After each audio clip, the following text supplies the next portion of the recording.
Blackstone Audio presents Multiple Exposure, a Sophie Medina novel, by Ellen Crosby. This book is read by Caroline Shaffer. Prologue.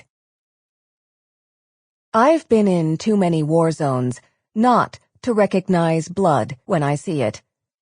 But I did not expect to find it smeared on the whitewashed walls and puddled on the black and white harlequin tile floor when I opened my front door.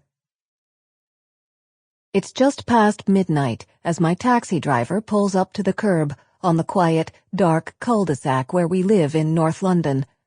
I'm back after 2 grueling weeks of work in Iraq, a photo shoot on the new post-war architecture of Baghdad, pastels and sleek modern structures blooming incongruously alongside exquisite medieval buildings and the rubble of destruction.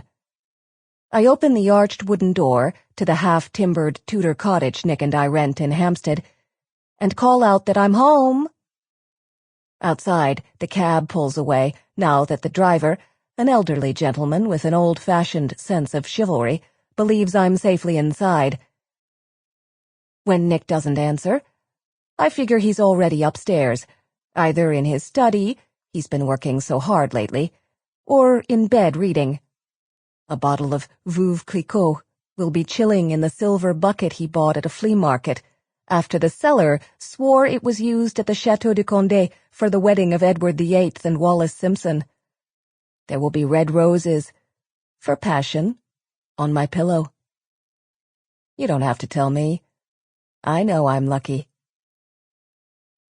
Then I see blood, illuminated by a swath of golden light from the lantern at the front door. Frantically, I begin turning on lights throughout the silent house. The blood is dark and rust-colored, but I can tell it's recent, not more than 4 or 5 hours old.